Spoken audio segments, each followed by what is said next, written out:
Olá, um excelente sábado, que ele seja abençoadíssimo demais. Está chegando agora? Então vai, se aconchega, relaxa, senta. Não almoçou ainda? Então pega seu pratinho e vai me escutando, porque a gente chega com o nosso agro, trazendo agora as principais notícias do campo, do agronegócio, novidades importantes, muitas novidades. Então, para não perder tempo, os destaques do nosso programa de hoje. Os problemas causados pela mudança nas condições da água do Tietê agora se repetem no Rio Paraná. Eles estão sendo ampliados, infelizmente prejudicando a pesca e também o turismo. E vamos falar da safra de laranja, que deve crescer 36% após o pior desempenho em quase 4 décadas. É uma boa notícia. E produtores de café também esperam uma colheita com resultado melhor neste ano e tem muito mais a partir de agora. A gente começa aqui o nosso agro já com uma boa notícia para a citricultura brasileira, para todos nós, A safra de laranja 2025-2026, gente, deve ter um aumento de 36% após o pior desempenho em quase 4 décadas e todo mundo que produz tem comemorado. Depois de uma safra de 230,87 milhões de caixas de 40,8 quilos, a citricultura nacional está otimista para a nova temporada. A estimativa anual levantada e divulgada pelo Fundecitrus aponta uma safra 2025-26 de 314 milhões e 600 mil caixas no cinturão citrícola paulista e sudoeste Triângulo Mineiro, principal região produtora de laranja para suco do mundo. Esse número representa 36,2% de aumento em relação ao ciclo passado e 4,8% em relação às médias das últimas 10 safras. Nós temos uma ótima notícia, um aumento de 36% no número de frutos, com a previsão de um peso um pouco menor, marcado pela segunda florada, e isso se deve principalmente às chuvas que ocorreram de outubro a dezembro, que foram abundantes e uma temperatura nesse momento mais amena. Outro fator que interfere na estimativa de safra é o número de árvores produtivas. E tem mais laranjeiras adultas agora. São 182,7 milhões de árvores, um aumento de 7,5%.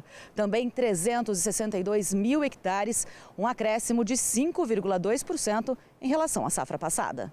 Para entender isso, a gente precisa voltar ali os plantios. 2020, 21, 22, a gente teve bastante plantio. Essas árvores desses anos, elas entram agora como produtivas. Então nós temos um incremento das plantas que foram plantadas e também das que entram em idade produtiva. Isso contabiliza uma maior safra e uma maior quantidade de frutos também. O greening, no entanto, continua preocupando o citricultor. Um levantamento do Fundecitrus aponta que cerca de 50% das laranjeiras adultas têm a doença, que afeta a produtividade com a queda prematura dos frutos. Se não fosse isso, a safra seria bem maior. Para essa safra, a gente espera um ligeiro aumento no aumento da incidência de plantas doentes e também na severidade, mas bem menor do que observado no ano passado, o que mostra que o que o citricultor está fazendo em relação ao melhor controle do inseto transmissor dessa doença está sendo bastante positivo, especialmente no quesito da rotação de inseticidas, que o inseto não tenha resistência. A gente estima que se não tivesse o greening, nossa safra poderia ser até 25% a 30% maior. Para o Luiz Carlos, gestor de uma corporação, apesar dos desafios da área, o momento é positivo. Eu acho que é um número excelente, a citricultura necessitava disso. Foi o pior resultado que tivemos depois dos números históricos que nós temos em termos de produção e produtividade, influenciado principalmente pelo fator climático. É lógico, o greening também, a doença que devasta a citricultura também teve influência. A gente retorna conferindo agora como andam as cotações no mercado da carne. Veja. A arroba do boi vale em média R$ 308,35. E o quilo do suíno vivo sai por R$ 8,63. A gente fala um pouquinho agora do café, que é sempre uma delícia, E tem muita gente na expectativa. O Brasil, você sabe, é o maior produtor do mundo. E a nossa equipe foi até Guaimbê, que é na região de Marília, conferir como estão os preparativos para a colheita. Como eu disse, muita animação, muita expectativa. A produção ainda sofre os impactos das alterações climáticas, mas a espera é de um resultado melhor neste ano. Veja só. A beleza dos grãos deste cafezal em Guaimbê está diretamente ligada ao cuidado desde o plantio. Os tratores fazem a limpeza dos pés para a colheita que se aproxima. Um trabalho cuidadoso, mas que caminha lado a lado com um alto custo de produção. A lavoura de café, ela é algo que você tem que tratar como se fosse uma criança, né? É algo que você tem que tratar com jeito, com carinho e com antecedência, né? Então a gente não espera a seca vir para você irrigar ou para você adubar, para você cultivar. Na verdade, a gente vem trabalhando com antecedência. A lavoura pertence ao Café América, que atende o mercado nacional e também exporta para a Itália. A propriedade tem 117 hectares de área plantada, com 440 mil pés de café, e a meta é crescer ainda mais. Já na metade já do projeto, né, já estamos colocando o sistema de irrigação no chão, planejando para plantar agora até o final desse próximo mês agora. E nós estamos com a área que vai dar mais ou menos em torno de uns 8 hectares, né? Cerca de uns 38, 40 mil pés plantados. Segundo o Instituto de Economia Agrícola, no ano passado, a área em produção de café na região de Marília foi de 12.957 hectares. Em 2023, essa área era maior, 18.305 hectares. Com isso, a produção também caiu, passando de 443.905 sacas de 60 quilos para 255.745 sacas. A safra de café no Brasil em 2024 e 2025 deve alcançar 51 milhões de sacas, o que representa 29% da produção mundial. Já o volume, no entanto, deve ser de 4,4% menor do que a última safra. Mas aqui na propriedade, a expectativa é de uma produção mais robusta, bem melhor do que a última colheita. O café, ele tende a não dar uma produção igual todos os anos. Então é sempre um ano mais alto, um ano mais baixo, mesmo com a irrigação, né? O ano passado foi um ano fraco para a gente, né? Nós tivemos aí a média de uns 1.000 sacos limpos. E esse ano nós estamos com a expectativa de 4 a 5 mil, né? Uma expectativa bem considerável, né? Então é isso que nós estamos esperando para esse ano. A queda na produção, causada por problemas climáticos, é mais um desafio para muitos produtores. Este agrônomo explica que, para evitar esses transtornos, o café precisa receber tudo o que é essencial para seu desenvolvimento. Para a gente ter um planejamento, né, uma safra dessa com um café com formado, grão bem vistoso, né, bem grande, como a gente pode ver, tudo depende da água, quantidade de água que a gente fornece para o pé de café, né? Então, o café, para ele produzir, ele tem que sofrer um estresse hídrico. Tá? É necessário para a planta do pé de café sofrer esse estresse hídrico e depois a gente vir com essa irrigação forte, aí a gente ia fazer o acionamento dos defensivos, né? Trabalhando contra pragas, doenças aí que podem vir a ocasionar no café, vir com a adubação correta, né? E no momento correto. Então a adubação que a gente realiza aqui é a sólida, né? Então a gente busca sempre estar fazendo o despejamento da adubação sólida antes da chuva, para ter a melhor absorção pelo pé de café, e mantendo a irrigação sempre em dia. Um cultivo que transforma a marca em referência e leva muito sabor à mesa de toda a região. Café coado, daquele passado no pano. Café coado no copo americano. A gente aproveita para conferir então como ficou na semana a cotação do café, que a gente falou, e também de outros produtos agrícolas. A saca de 60 quilos de café arábica sai por R$ 2.472,07. O preço médio do litro de leite pago ao produtor foi de R$ 2,79. A saca de 50 quilos de arroz em casca sai por R$ 74,75. A saca de 60 quilos de milho está cotada em R$ 73,12. E a saca de 60 quilos de soja está em R$ 132,98. Agora que todos já estão por dentro das cotações, deixa eu te dar um recado. Na verdade, eu vou te contar uma história. E é uma história incrível para vocês. Na verdade, é uma história que está mudando milhares de outras histórias. Pois é, o governo do estado está realizando, gente, a maior ação de regularização fundiária da história de São Paulo. Isso mesmo, o governo de São Paulo tem feito mais do que colocar tudo no papel. Ele está transformando a vida de milhares de famílias em todo o estado. Só para você ter uma ideia, em média, 6 imóveis rurais são regularizados por dia só no Pontal do Paranapanema, onde vocês nos assistem agora. Mais de 4.000 propriedades já receberam sua escritura definitiva e desde 2023, 3,5 mil hectares de comunidades quilombolas também foram regularizados. Porque quando você tem a escritura da propriedade, é outra história, não é mesmo? É mais dignidade, mais segurança, mais esperança e mais futuro no campo. Quer saber mais? Acesse regularizaçãofundiaria.sp.gov.br. Governo do Estado de São Paulo, são todos. A gente faz agora uma pausa, mas antes, deixa eu convidar, porque depois do intervalo a gente tem mais assuntos. Vamos ver juntos. A água no Rio Paraná também fica verde como no Rio Tietê, infelizmente, né? E prejudica a pesca e o turismo. Eu volto já.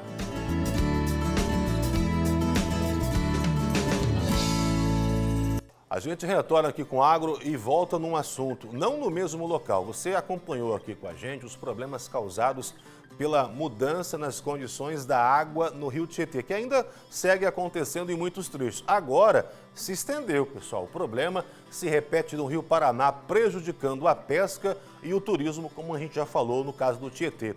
Veja só que situação grave. O acúmulo de algas e a cor da água, que é um problema no Rio Tietê, agora chega também no Rio Paraná. Há 15 dias o lago mudou a coloração expressivamente, então a gente ficou muito preocupado com a característica do lago. Ludmila é a responsável por esta área de lazer que fica às margens de um braço do rio em Três Fronteiras. O local tem quiosques e várias atividades na água, como aulas de stand-up e caiaque, mas as condições do rio têm afastado o público. Nós temos algumas atividades de esporte de aventura, que é o caiaque. As famílias vêm para fazer caiaque, prancha de stand-up, tá? Bastante família também vem fazer passeio de embarcação, de lancha. E essas são as atividades que a gente vem desenvolvendo no lago. Houve um impacto muito grande, com certeza, porque a família quer chegar no parque, ela quer desfrutar do lago. Isso é um dos nossos principais atrativos que temos aqui no parque. Valdir é de Jales e sempre visita o parque com a família, mas desta vez não deu para entrar na água. A gente frequenta aqui quase que todo final de semana. É difícil o final de semana que a gente não está por aqui. Não deu para arriscar uma entrada na água? Não, de forma alguma. E se você vê, nesse horário, mais ou menos, teria bastante gente ali frequentando ali no pier, dessa gente dentro da água. Você vê que não tem ninguém. Muitas pessoas ficam apreensivas e com receio de entrar na água e de repente se contaminar com algo que não sabe o que é. Evelyn, mesmo com a água verde, tentou arriscar uma pescaria. Nós somos de Santa Fé e aí sempre a gente está aqui no Parque da Areia Branca para pescar e mesmo assim a gente arriscou hoje. Quem sabe a gente pega um peixinho aqui. Fomos também até Esmeralda, distrito de Rubinéia, e as condições do rio são praticamente as mesmas. Água verde por toda a margem. Talvez por isso o local esteja vazio, sem banhistas e pescadores neste fim de semana. E isso tem sido prejudicado porque ninguém quer ficar num local que você olha do lado e você não sabe o que está acontecendo, né? Mediante a isso que a gente viu a necessidade de estar em alerta, né? A gente retorna agora conferindo como deve ficar o tempo nesta semana. Sol com muitas nuvens e períodos de céu nublado. Em Rio Preto, as temperaturas devem variar entre 18 e 31 graus. Em Araçatuba, a mínima é de 18 e a máxima de 32 graus. E em Presidente Prudente, as temperaturas variam entre 19 e 31 graus. Sabadão, uma hora dessa, o assunto você vai gostar. No Brasil, a paixão pela cerveja movimenta um mercado gigantesco, não é mesmo? Somos o terceiro maior consumidor da bebida no mundo. atrás apenas da China e dos Estados Unidos. Todo ano são produzidos cerca de 14 bilhões de litros no país. É muita cerveja, não é mesmo? Mas você sabia que a maior parte dos ingredientes ainda é importada, vem de fora? No Triângulo Mineiro, pesquisadores estão investindo em um projeto para tentar desenvolver a produção local de lúpulo, um dos ingredientes, mais importantes da cervejinha nossa de cada dia ou de cada fim de semana.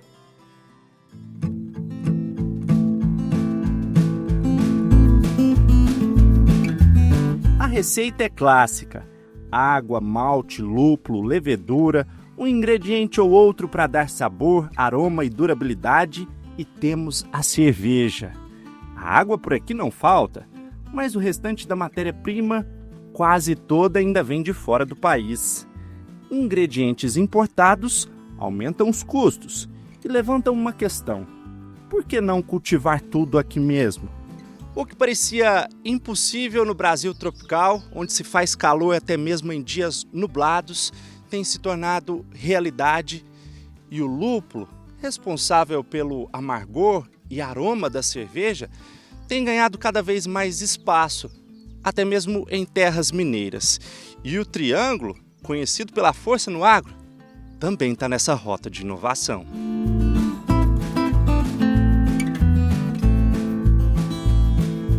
É na zona rural de Uberlândia, no IFTM, Instituto Federal do Triângulo Mineiro, que está sendo desenvolvida uma plantação experimental de lúpulo. Tudo começou com a iniciativa do Wilson, engenheiro agrônomo da instituição, que já estudava a produção de cerveja e propôs o desafio de adaptar às terras mineiras essa planta de origem europeia. O Brasil hoje é um dos principais produtores de cerveja do mundo. Nós somos o terceiro produtor de cerveja do mundo e 98% do nosso lúpulo a gente importa. Então a gente viu nessa possibilidade uma cultura que possa trazer retorno para o pequeno produtor e suprir essa demanda por importação, né? Se a gente conseguir produzir o nosso lúpulo, a gente vai conseguir ter matéria-prima fresca para a produção de cerveja e vai reduzir a importação. Isso vai trazer divisa para o país, vai trazer retorno para o país e vai trazer uma cerveja característica nossa, sem necessidade de ser uma cerveja com lúpulo importado. Aqui estão sendo testadas 3 variedades diferentes de lúpulo. Um pequeno viveiro cultivado com o cuidado de quase 20 estudantes de cursos superiores e técnicos, que acompanham de perto cada etapa do desenvolvimento. A gente faz a contenção das plantas daninhas, glifosato no meio aqui para não crescer plantas, para não atrapalhar o crescimento do lúpulo. A gente pode analisar e aprender a manejar a questão de adubo, a questão de fertilizante, a questão de inseticidas defensivos, e isso pode acarretar e me ajudar no futuro com outras áreas que eu quiser mexer. Desde o início, o grupo de pesquisa sabia que teria pela frente 2 principais desafios: a adubação do solo, para nutrir essa planta que não está acostumada às nossas terras, e ainda a quantidade de luz solar que a lavoura precisaria. A cultura exige um fotoperíodo maior, E hoje é o maior limitante nosso no Brasil é a questão do fotoperíodo.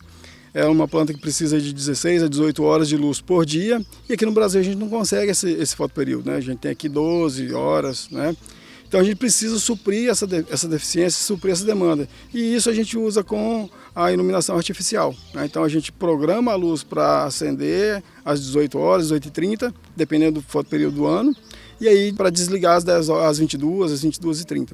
Para a gente conseguir fornecer para a planta a luz que ela precisa, O lúpulo é uma planta trepadeira, tradicionalmente cultivada em treliças de aproximadamente 6 metros de altura, o que dificulta o manejo e a colheita. Aqui, como o objetivo é experimentar, também está sendo testado um sistema de condução mais baixo, com pouco mais de 2 metros, facilitando o trabalho no viveiro. Apesar das dificuldades, existe uma vantagem importante: a colheita brasileira é mais rápida do que em outros países. Na Europa a gente tem lá invernos rigorosos, então a cultura lá é uma safra por ano. Aqui, como a gente tem sol o ano inteiro, o nosso inverno não é tão rigoroso, a gente consegue fazer 2 culturas por ano. Então o Brasil tem essa grande vantagem, Se a gente conseguir ajustar a questão do fotoperíodo, a gente consegue ter até 2 cultivos por ano na mesma área. A primeira colheita oficial do projeto será dentro de mais ou menos um mês, mas a ansiedade fala mais alto e alguns cachos já bem formados são colhidos e levados ao laboratório do Instituto, onde também a cerveja artesanal é produzida. É ali que a qualidade do lúpulo começa a ser testada. Além dele ter uma boa produtividade, a gente tem que analisar a qualidade desses lúpulos. Então a gente precisa que ele tenha um bom teor de alfa-ácidos, que é o que traz o amargor para a cerveja, e uma boa quantidade de óleos essenciais, que é o que traz o aroma para a cerveja. Então o lúpulo aqui ele vai ser analisado quanto a isso. A gente consegue ver o teor de resinas que está presente nele, né? Então a gente consegue fazer uma cisão no cone e olhar o teor de resinas. Se for um teor legal, é bom. E a gente também vai aproveitar, né? Já que a gente já colheu, e vai colocar na cerveja e depois avaliar ele quanto ao aspecto sensorial. Apesar da produção brasileira ainda engatinhar, o lúpulo é produzido em 13 estados, segundo a Associação de Produtores. Hoje, Santa Catarina lidera o ranking de produção no país, seguida por Rio Grande do Sul, São Paulo, Paraná e Minas Gerais. Enquanto a pesquisa avança no campo e nos laboratórios, cervejarias da região já começam a experimentar o lúpulo brasileiro. Nesta cervejaria artesanal em Uberlândia, o mestre cervejeiro mostra pra gente o estoque. A maioria dos pacotes ainda é de lúpulo importado, mas recentemente ele começou a trabalhar também com uma versão nacional, produzida em Viçosa. Chega em uma versão processada, já compactada em pequenos tubinhos. A mesma variedade que a gente encontra cultivada nos Estados Unidos, no Brasil, não terá necessariamente o mesmo perfil sensorial. Então a gente ainda está testando para encontrar quais são as melhores combinações. Aqui a gente está muito feliz, né? A gente está muito satisfeito. Já trabalhamos com cerveja há alguns anos, né? E a qualidade está só melhorando. Então a gente está bem satisfeito já. O custo do produto nacional ainda é praticamente o mesmo que o importado, ele conta. A grande vantagem é ter o produto fresco. O insumo chega mais rápido e em melhor estado às fábricas. Para conseguir o frescor e diminuir os custos ao mesmo tempo, o Flávio, que também é dono de uma cervejaria artesanal, decidiu investir no próprio cultivo. Também em Uberlândia, mantém uma pequena plantação de lúpulo. Já foram realizadas 5 colheitas. A última rendeu quase 100 quilos, o que, por enquanto, é suficiente apenas para a demanda interna. Mas o plano é expandir, para atender outras cervejarias e lucrar com isso. A ideia é essa, eu só quero chegar na hora de fornecer já com todo o conhecimento de várias safras, mostrar que o produto já está num nível de padronização que você consegue... Porque não é todo mundo, que nem eu, que toda hora muda a receita, né? Faz cervejas diferentes. Muita gente tem a mesma receita o ano todo. Então essa pessoa espera que as safras venham com a mesma qualidade o ano todo, porque aquela cerveja foi construída baseada naquele lúpulo, por exemplo. Então eu tenho que criar essa padronização. Por enquanto, eu ainda estou desbravando, né? Estamos na 5ª safra agora, os cones, onde eu estava na fazenda lá, já estavam os cones formando, muito bonito, na hora da floração. De planta tímida nos campos experimentais, a ingrediente promissor na indústria cervejeira. O lúpulo brasileiro ainda dá os primeiros passos, mas já mostra que pode ter um futuro forte, fresco e, claro, muito saboroso. O objetivo nosso é exatamente esse, trabalhar na cadeia produtiva do lúpulo para que a gente sirva como incentivo para os pequenos produtores da região. Tem uma fonte alternativa, aqui a gente como instituição de ensino, né, e de pesquisa, a gente busca apoiar os produtores rurais, né, tá aí os estudantes também que vão difundir essa cultura, né, para o mercado, né, realmente ter uma possibilidade a mais para o produtor, para o pequeno produtor principalmente, que é uma cultura que demanda pequenas áreas, né, para o pequeno produtor ter uma segunda fonte de renda, uma fonte de renda alternativa.